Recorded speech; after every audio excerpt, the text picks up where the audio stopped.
Hey vinyl community, it's me Rodger back with more records. It's the Monday after Thanksgiving weekend here in the US. I hope y'all had a nice holiday. I had a great holiday. And I want to tell you about it. I was shocked a couple weeks ago to get a private message from Teddy over at Eat.sleep.vinyl saying he was going to be in Nashville and do I want to hook up for record shopping or a beer or both? And I couldn't believe it. I mean, I've had some interactions with Teddy, but you know, yeah, he hasn't made a video since like February, and yeah, he's like way up there, like upper echelon VC dude, you know. So I'm like, yeah, man, I'm honored to go hang out with Teddy. So. You know, he wanted to know if Grimey's had a good jazz selection, and I had to say, well, I mean, first of all, we were going to meet up on Black Friday, and they do the whole record store day thing. And I said, you know, it's going to be a scene, and I can't really say that they're going to have much jazz. In fact, generally they don't. And the thing about Grimey's is they, you know, stuff doesn't sit around. It's priced to move, and any good stuff, it's here today, gone tomorrow.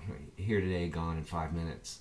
Seriously. So I was like, well, you know, why don't we go meet at this little store that's more on my side of town that has some amazing records. Now, they're expensive, but if you want to look at amazing records and go someplace that's not going to be insane, like not an insane scene, you know, we can do this. Plus, they're having a 20% off sale. Now, 20% off is not insignificant, right? So, okay. So we meet at this place called Alison's Record Store, which is on the west side of Nashville. Now, I'll talk more about this place later. But like I said, they have amazing records, but on the expensive side. Sometimes ludicrously expensive. But anyway, we got to browse and we both found some things. And, you know, Teddy's a real gregarious guy. And he's big. He's like 6'5". I don't know why I wasn't expecting that, but I mean, he's a big guy. And really, like, super gregarious, like making friends with everyone in the store and, you know, talking to Alison and finding out her deal and, you know. It was a really great time. And so then, and I'm going to show you a picture. Now, if I had Teddy's skills, you know, or like a lot of you folks out there have, you know, these mad editing skills and, you know, you would drop this in. Instead, I'm going to show you a picture on my oh, that's nice. A picture of my chin. Haha. No, here. Let's try it again. So let's see. There we are. There's me and Teddy at Alison's record store. So there's the proof. Had to, you know, take a selfie and post it on Facebook, even though Teddy's not on Facebook. Anyway, cheers, Teddy. That was so much fun. Speaking of beers, we then went and had a couple beers at Jim and Nick's Barbecue. We were having a St. Charles Porter, again, from the Blackstone Brewing Company. Local brewery. And so that was wonderful. I mean, I think we wound up spending like over 4 hours together. I think much to the surprise of both of us. Like, we look up and it's like dark, and we're both like, oh, shit, we gotta get back to our families and stuff. So we kind of said a hasty farewell, and but you know, it was tremendous. You know, talked about music and life, and it was really great to meet Teddy like face to face in real life. You know, social media is cool and everything, but there's really nothing like being face to face with someone, looking them in the eye and talking, conversing back and forth. And it was really special. And I think both of us feel like we're gonna make this happen again. He's got family here in Nashville. I have family in Kansas City where he is. He was talking about coming to Big Ears in March. So yeah, awesome. Now, so what records did I get at Alison's record store? Well, I got two. Now here's the thing. Like I said, it's expensive, but they were having 20% off sale. Okay, and also I meant to bring one, but it's also one of these places where it has like a valued customer card. So for every $10 you spend, you get a little punch, and you fill the card with 10 punches, you get $10 off your next purchase. So, you know, spend $100, get $10 off. So, since it's easy to spend $100 in this place, I had a full card, so I got 20% off plus $10 off this record. And, you know, it's another one of those great, like, I've never seen a copy of this. I mean, I don't think really ever, but it's Alice Coltrane's Patah El Daoud on Impulse from 1970. I look at that cover, and that's just so great. Now, I know some folks in the VC that have this record. Whenever people show it, I'm like, oh, God, I really, you know, all of her records, this one, I don't know, it's really, it has some great piano playing, but this Blue Nile track on side 2 with the harp and the flute is just so sublime. And, you know, the CD is fine, but, you know, come on, the vibe. The smell. All right. So yeah. So, you know, the asking price was a little ridiculous. You know, there's some ring wear here. The vinyl is actually pretty good. There's a couple clicks, whatever. But 20% plus $10 off, it became a lot more reasonable. And I'm like, I don't know when I'm ever going to see this again. So I'm really stoked to get that. And then I found this misfiled. This is nice. John Coltrane, Selflessness, featuring My Favorite Things. On Impulse from 1968. I think it's one of the first posthumous compilations of unreleased stuff from the Impulse era. And this is great. This has stuff that's on various CDs now. Live version of My Favorite Things with Roy Haynes on drums, I believe. I think there's a CD that collects all the Roy Haynes sessions, and but the real killer is a 1965. You know, this title track from 1965 is, you know, heading in that you know, ascension meditations kind of bag, and it's killer. Yeah, so that's cool. So, you know, that's the kind of records you find at Alison's record store. Cheers, Teddy. Cheers, Alison. Thanks. You know, yeah, awesome. So you might be asking, how did you get a full punched card? You know, it's easy. It's easy.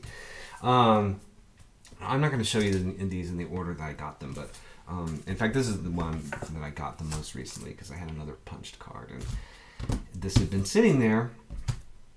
And this is a record I used to have back in the day, and I remember buying it used in high school, going to this like head shop in Connecticut and getting this really battered copy of this record. But I love it. It's one of the weirdest Miles Davis records there is. And so it's Miles Davis in concert, recorded live at Philharmonic Hall in New York in 1972. Came out in 1973.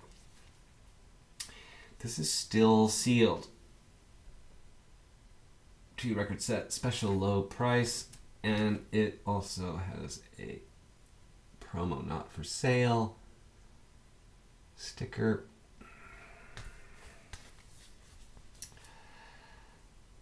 Now, okay, so this is one of the most whacked out Miles Davis records. Now, I think in my last recent video, I showed you I picked up On the Corner, which is the studio album before this. And so this is a live album that takes the On the Corner kind of concept and tries to do it live. And so there's like, everybody's got a wah-wah pedal. You know, Miles has got a wah-wah pedal on his trumpet, on his organ. You know, there's 3 guitars, they all have wah-wah pedals. The sitar player, he's got a wah-wah pedal. You know, bass player has a wah-wah pedal. Everybody's got a wah-wah pedal. The conga player has a wah-wah pedal. And it's like it's really murky recording, and it's just like these really weird grooves, and Miles has got this really tight kind of wah wah wah sound. And anyway, when I was a kid, I thought, oh, what the hell is this? You know, I had just kind of gotten used to Bitches Brew, and then it's like this. I love the cover. So you see this around sometimes, but it's often, you know, beat to shit. And you know, the CD that came out, that's 20-bit mastered, and these are 2 long tracks, so it's all seamless on the CD. It sounds really good. So when that CD came out, I sold my original vinyl.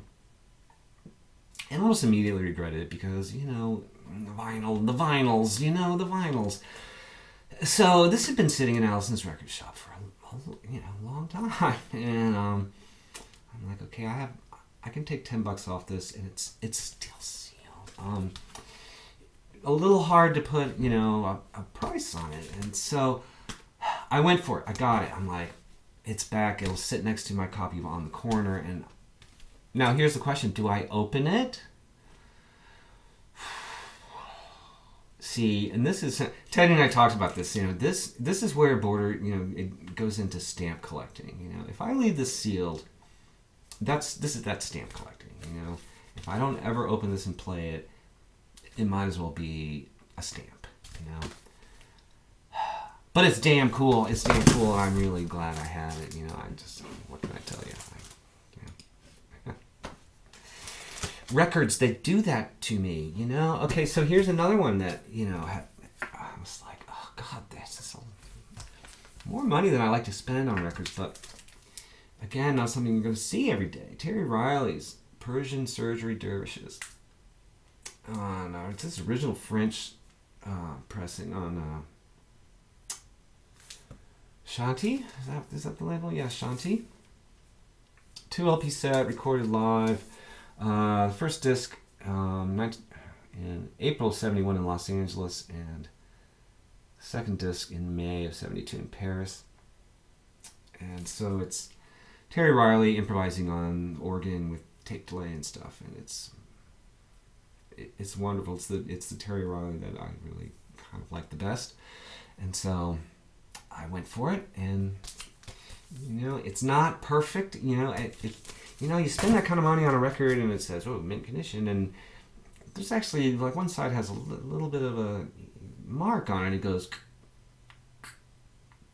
you know, for like a minute, and it's just like this quiet noodly music, and so it's like, oh, what can you do? All right, here's another, like, record I've been looking for a long time, and you know, I'm like, oh, do I get the Analog Productions thing for whatever, $50 or whatever, or do I try to find an original, you know, for the same? You know, well, here it is. You know, pretty much almost in mint condition. I mean, these corners are sharp enough to, like, cut yourself. The vinyl's a little crackly at times. I'm gonna try re-cleaning it. It's original on the Plum and what is it, Plum and Gold label. Here, let's look at it. We'll make this horrible sound. Ready? Here we go. The horrible blade sleeve sound. I'll talk really loud over it so it's not too disturbing. All right, so here we go. Let's take a look at this label. Yeah, I mean, yeah, so side 2 doesn't matter. So yeah, the Plum and Gold label. Stereo. So yeah, this record's from what, 1969, I believe. Dusty Springfield, you know, come on, this is a freaking classic record. Everybody knows this record, right? Yeah, maybe not. Okay, so Dusty Springfield is British, kind of, like a soul belter kind of. It comes to Memphis and works with, you know, those guys, the Aretha Franklin group, and it's just. It's great, you know. Son of a Preacher Man just cooks. The whole thing is great, and also, you know, ever since I got that Shelby Lynne record, which is kind of a tribute to this album, I've really wanted a copy of this record, you know. And now I have it. And, you know, pretty happy with that. And okay, a couple more. Yeah, just a few more. Cheers, everybody. This isn't going to be a hugely long video. So, some of you may remember some time ago when I was bringing home all those 7 inches from Hound Dog Hoover's, I had this neat little Ralph Records comp with the Gary Panter artwork, and I was like, oh, this Tuxedo Moon track is really nice. I need to investigate them some more. Well, and then, as a reminder, Anthony Camplone, hey, Anthony, if you're watching, he showed this record, Tuxedo Moon's Desire, which is their second album. originally on Ralph. This is a French celluloid pressing. I'm not sure what that's about, but it's in really, it is truly in mint condition, and it sounds great. And it was recorded and mixed in England, so anyway, like, you know, who got the masters, back then. So yeah, Tuxedo Moon. This is from what, 1981 or something like that, I think. Is that right?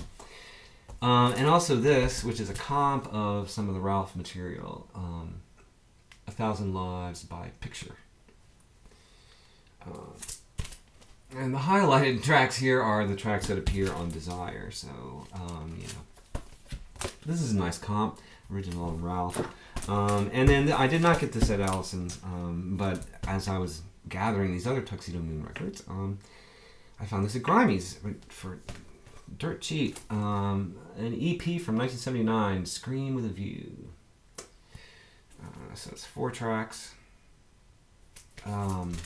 So Tuxedo Moon, what is there to say about Tuxedo Moon? This is they're a band where like the word post-punk really kind of means something, because like this, and I haven't heard all their like early stuff, but this is fairly early, and this almost sounds like early Pill, where like if punk is like Ramones and Sex Pistols, then post-punk starts with Pill, right? Isn't that right? So, and it kind of like marks an anything goes. If like punk is like kind of an orthodoxy of like things, really short songs and guitars and no solos, and post-punk, it was like anything goes, And so this record, Desire, is really quite gorgeous and quite arty and theatrical in parts, and it would be art rock if there weren't these like punky overtones or undertones or whatever. Yeah, brilliant stuff. This comp is like a great way to like sample their 80s material. This came out in 1983. Good stuff, not stuff you see around all the time. And there's loads more stuff like that at Alison's that I go, God, I would really like to have that record. Am I prepared to pay that price? Well, we shall see. All right, everybody. Again, thanks, Teddy, for taking the time out to hang out with me. That was really, really fun. I hope we get to do it again. And thank all of you for hanging out with me just now. Only wasted 18 minutes of your life. Take care. See you soon. Bye.